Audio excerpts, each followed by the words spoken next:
Сәлем достар, өздеріңіздің сұрауыңыз бойынша мен өзімнің келесі подкастым қонағы, ол танымал нумеролог Құралай Бақыт ханым шақырып отырмын.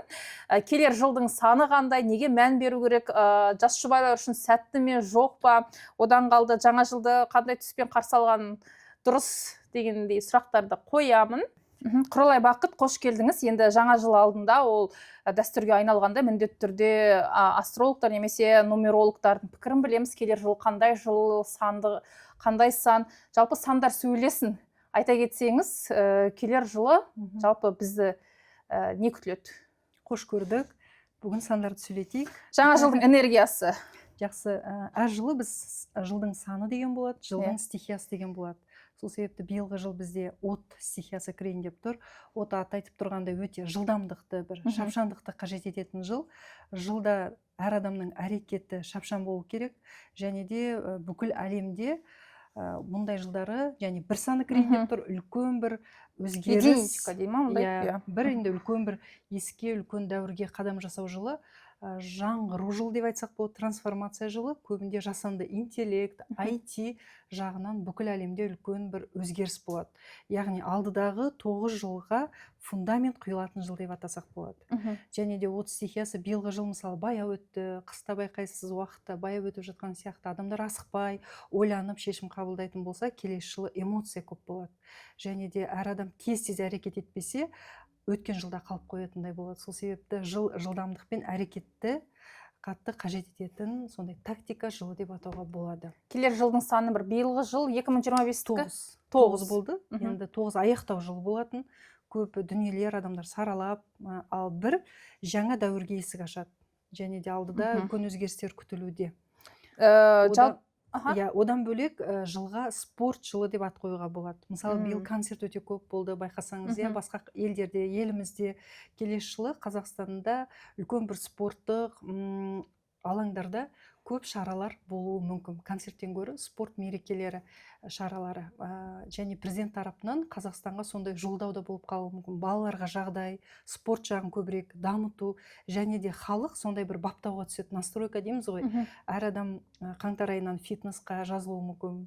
Өзінің денсаулығына дұрыс тамақтану, спортқа бүкіл зейінін қойып, қазақстандықтар денсаулығын жақсартатын жыл деп айтуға болады. Өте жақсы. Жалпы жаңа жылды қандай түспен қарсы аламыз? Ең әуелгі сұрақ, бұл мен емес, оқырмандардың жолдаған сұрағы екен. Биылғы жаңа жылды қандай түспен қарсы алған дұрыс дейді? Қандай жыл бізге сондай сәттілік алып келеді? Жыл саны 1 және де от стихиясы болғандықтан қызыл, оранжевый түстер биылғы жаңа жылдың түсі болып саналады. Яғни жаңа жылды қызыл түспен қарсы алсаңыз қателеспейсіз. Жылқы жылы кіреді, және де жылқы өзі аты айтып тұр, карьералық өсу. Бұл жылы 2026 соңғы санына қараймыз. Матрицада 6 бар. 6 бізде кез келген адамға қаржылық сауаттылық, екінші жалқауланып отыратын адамдар артта қалады. Өйткені 6 еңбекқорлардың саны, карьерист адамдардың саны, және де 6 ақша жинайтын жыл. Қай сандар, қай жылы туғандарға сәтті жыл болмақ? Биыл 2026, 86-87-лерге ең сәтті жыл. Өз стихиялары кіреді. Осы алдыдағы 2 жыл.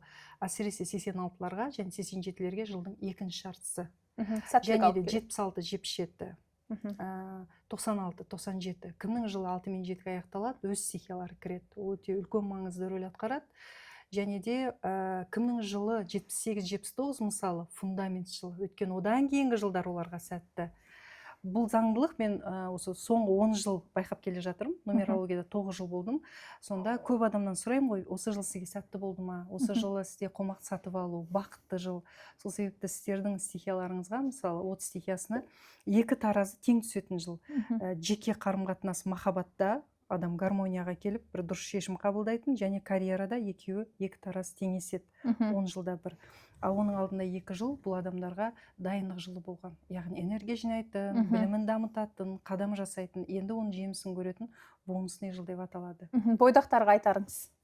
Келер жылы жастар, жас жұбайлардың саны көп бола ма? Бойдақтарымыз өзінің сүйіктілерін жолықтыра ма, жоқ па? Сосын жаңағыдай бізде астрологияда егіздер, болмаса су құйғыштар деп айтып бөліп жатады ғой. Ол жағында айта аласыз ба? айтуға болады.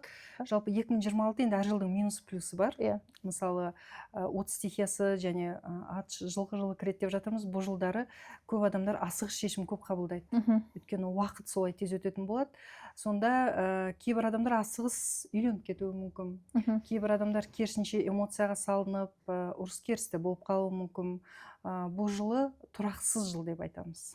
2025 тұрақсыз жыл. Эмоция, отношенияға келген кезде кішкентай тұрақсыздық байқалады. Бұл жылы кім қарым-қатынасқа келеді, қарым-қатынасқа келетін болсақ, кім асықпай шешім қабылдайды, соған керісінше жыл жақсы. Және карьерада жылдамдықты қажет ететін болса, жеке қарым-қатынасқа келген кезде адам ойланып, эмоцияға салынбай, біреулермен ақылдасып, шешім қабылдаған дұрыс. Жалпы жеке қарым-қатынасқа жылдың екінші жартысы отбасы құруға өте күшті. Бірінші жартысы кішкентай қате шешімдер болуы мүмкін. Яғни сіз жастарға айтатыныңыз, 2026 жылдың екінші жартыжылдығында шаңырақ көтеріңіздер дейсіз ғой? Иә, шаңырақ көтерсе дұрыс. Сәтті болады. Ажырасу аз болады.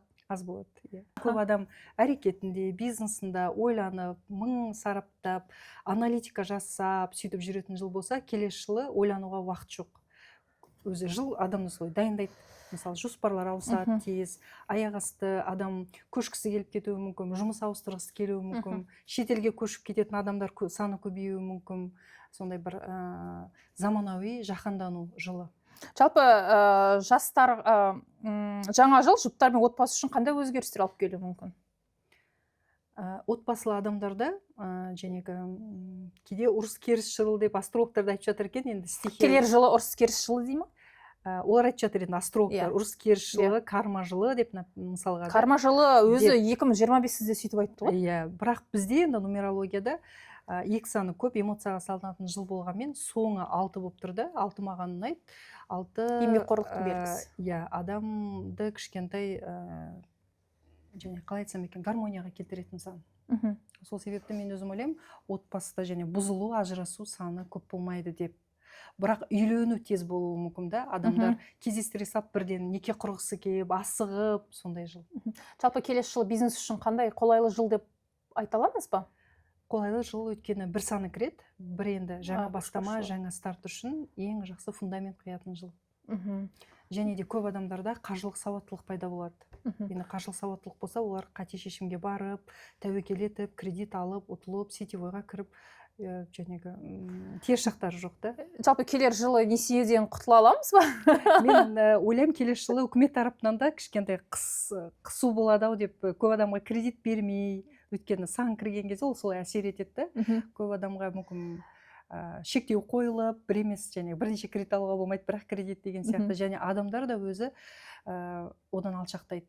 Жинап алайын деп ақша. Өйткені 6 мансапқор адамдарда бар сан, 6 малтабар адамдардың саны, 6 біреуге ақша қарсы сұраса жоқ деп айтатын адамдарда бар сан. 6 сан. Мысалы, 6-сы жоқ адам біреуге жоқ деп айта алмайды. Әлемде қалай болады, қандай өзгерістер күтіледі? Әлемде мен бұны 5 жыл бұрын айтсам да, қазір көп ойлауы мүмкін. Я, расымен жасанды интеллект келе жатыр ғой, GPT чат, деп, мысалы, жасанды интеллект.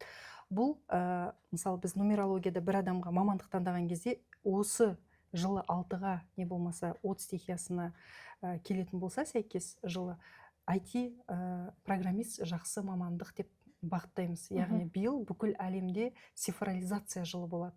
Бұрында, мысалы, енді автоматтандырылды ғой. Мысалы, мен түскенде қағазбен жаздық, сонда автоматтандырылған жылдар болған. 10 жыл бұрын, одан кейін 10 жыл бұрынды қарасақ, енді осы жылы көп нәрсе автоматтандырылады. Мысалы, даже право вождение алған кезде адамдарда автоматты түрде болуы мүмкін, үйде отырып деген сияқты.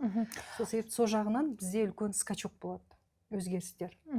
Енді жалпы маман ретінде өзіңіз айта кетсеңіз, жалпы байқасаңыз, соңғы 10 жылда нумерология бір трендке шықты, онымен қоса жаңа астрология, жалпы сандарға қарап, сандарға тым көп мән беріп кеткен жоқпыз ба? Мен ойлаймын, заманауи елде трендқа, заманға жақын жүрген дұрыс па деп, өткен психологтар санда көбейіп жатыр. Мысалы, қарасаңызда, ол елдің дамып жатқанын білдіреді ма деп. Өйткені адам өзін ізденіп, танығысы келеді, біреу сандар арқылы, біреу психология, біреу дін арқылы, мысалға. Сол себепті қарсы емеспін. Жалпы ерлі-зайыптылардың алдын ала бір-бірін есептеп алып тұрмысқа шыққаны қаншалықты дұрыс? мен бұған дейін біздің ата бабаларымыз, әке шешелеріміз енді ондайды білген жоқ, нумерология деген мүлде болған жоқ, болған өзінде өте сирек еститініміз. Қазір соңғы уақытта жастар алдын ала туған күндерін, даталарын алып есептетіп алады. Осыған пікіріңізді айта кетсеңіз. Маған енді сол сұрақ бойынша өте сирек келеді екен. Адамның өзіне де байланысты ма деп ойлаймын. Мысалы, үнді халқы астрологқа жүгінеді екен. Олар астрологияға беріледі, қарайды, есептейді, тіпті тойлардың датасын қарайды екен.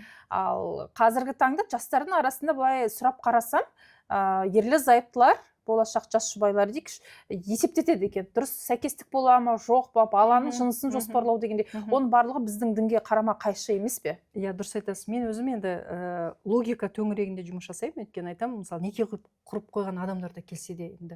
Ол Құдай, Алла қосып отыр ол адамдарды. Бұл жерде қалай қарым-қатынасты жақсартуға болады, қалай подход жасауға болады. Сол жағынан ғана екінші адамның характерін айтып, сол тараптан көмектесуге болады.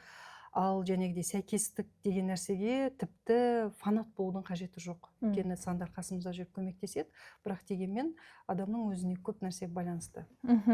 Жаңа жылда тілектерін дұрыс қойды, нумерологиялық әдісі бар ма дейді. Онда жоқ шығар. Жалпы сәтті санды қалай таңдағанымыз дұрыс? Кез келген адам өзінің туған күнін, айын, жылын қосқан кезде өзінің сәтті саны шығады. Бір орынды санға дейін қосамыз, сонда сіздің сәтті саныңыз. Ай, күн, жыл. Менде 6. Сізде 6, иә, 6 сізге сәттілік әкеледі. Және 6-шы күні, 6-шы орын, 6-шы самолеттағы орын, мысалы, сізге комфортты болуы мүмкін. Сол жағынан көмектеседі. Ал және нумерологтар қалай сандар жағынан көмектеседі деп жатсыз, жаңа жылды қарсы алуға. Жалпы өте өткенде бір радиода өткен жылы бір айтып қалдық. Көп адам бұл жақсы нәрсе екен деп құлақ асты. Және көп бізде нелер алып жаттық, лайктар дейміз ғой. Сонда жылға ат беру деген.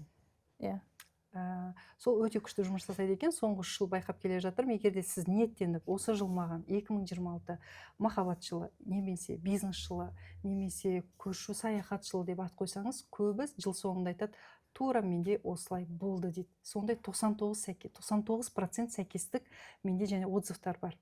Сонда ойлаймын, адам жылға ат беріп, өзіне соны шақырса, тілесе, ниетіңе орай Алла да соны қабыл ететін болып тұр. Бізде жыл сайын айтып жатады, астрологтар, мысалы, сиыр жылы сиырдың етін жеуге болмайды. Енді сіздің айтуыңызша жылқы жылы екен, жылқы етіне бас тарту қиындау сияқты. Жалпы жылқыға құрмет дейді. Енді мен де өзім сондай заңдылыққа жүгінемін, өйткені жайдан жай 12 жыл бізде орын алмайтын шығар. Сол жылы сол кіретін жылдың иесіне құрмет көрсету үшін одан бас тартқан дұрыс па деп ойлаймын. Яғни жаңа жылда дастарханда қазы, қарта болмау керек дейсіз ба? Басқа құстың тағамдарын жеуге болады. Жылқының етін алмастыру керек. Иә. Келісесіз оған? Келісемін. Жаңа айтып кеттіңіз ғой, 86-87. Жалпы биыл 86. Кімнің жылы 6 мен 7-ге аяқталады? Ол 67-ші жылғы, 66-шы, 77, 76-шы бәріне де әсер етеді. Сәтті жыл, және де қомақты сатып алу жылы деген болады. Мысалы, приобретение жылы, иә, ол кімдерге?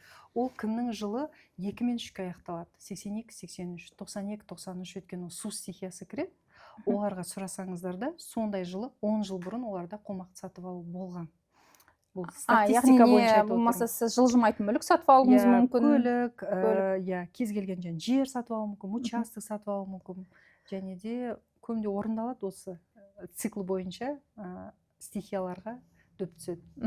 Егер тағы да айтар бір кеңесіңіз бар болса, жаңа жылға жаңа киімге қатысты айттыңыз, түстерге қатысты айттыңыз.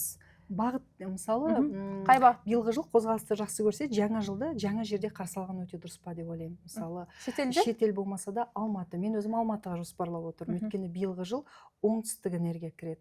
Жәнегі китайский гороскоп, батысы, даже фэн-шуй бойынша оңтүстікке көбінде біздің ел тарапынан да жұмыс жасауы мүмкін. Бостан бос Қытай жылы деп атаған жоқ. Сол себепті алдыдағы жыл оңтүстік елдер, мысалы Ташкент, Өзбекистан, Юго-Восток, картадан қарау керек. Сол жақпен біздің президентте көбірек импорт-экспорт жасауы мүмкін. Сол жақпен байланысты бір жолдау шығуы мүмкін.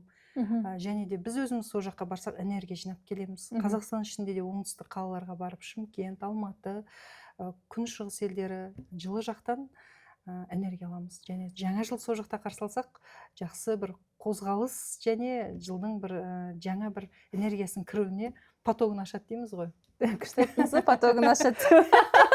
Орысша, қазақша. Жоқ, яғни оңтүстік жерге барып демалу керек па сонда? Осы жылы оңтүстікке көбірек бару керек. Келдіңіз, бір талантыңыз ашылуы мүмкін, жақсы идея келеді. Мен осы заңдылықты көп байқаймын. Мысалы, сіздің жылыңызда туған адамдар, менде біреу Харгузға барып келгеннен кулинария жағынан талант ашылады. Екінші қыз Ташкентке барып келген, огонь стихиясы, рукоделиемен айналысып кетеді. Маған айтады, сіз рас айтасыз, мен сол жаққа барғанда денсаулығым жақсарған, екінші талантым ашылды дейді. Қандай жай сәйкестік емес деймін да, мысалы, Димаштікі да Қытай жақтан шығуы, әркімнің өзінің сондай жері болады. Сол жерден өзінің стартын алуға болады, өзінің талантын ашуға болады. Неге көңіл бөлуім керек? Мысалға, сіз айтып жатырсыз, менікі келер жылы, менің жылым, ол маған оң әсер етеді. Бірақ соны күшейту мақсатында мен неге мән беруім керек, неден бас тартуым керек дегендей. Жолым болмай қалып жүрмей ма? Менде ондай практикамда болған жоқ, сондай жылдар. Мысалы, биыл 85-тердің барлығынан сұрасаңыздар, барлығында жыл күшті. Көбі бизнес ашып жатыр. Менің өзім құрбыларымда көп бизнес, көбі курсқа барды, өзін дамытты, үйленбегендер бұрыннан үйленді, өзін тапты дегенде көбіне жақсы жыл. Расында да айтпақшы, Фейсбукта жоқ, бұл өзіме Әсел Сагатова, мен өзім қарап отырмын да, кеше өткенде қойдым, Әсел Сагатова, Момский әңгімен жүргізетін Айнұр Ильясова, 85-тер прям экранда көп, және көбінің проектілері, кинолары күшті жүріп, трендта жүр. Олардың жылдары. Мысалы, сөйтіп атақты жұлдыздар бойынша аналитика жасап шықсаңыз болады. Расымен өзін тапты ма нишасын дегенде, өзінің нишасын тауып нүктесін қоятын жыл болды оларға. Құралай ханым, уақыт бөліп келгеніңізге рахмет. Өте сондай пайдалы ақпараттармен бөлістіңіз. Халыққа да пайдасы тисін, әркім өз бағытында жүріп, және де жылды позитивті қарсы алсын. Келер жыл бәрімізге сәтті жыл болсын.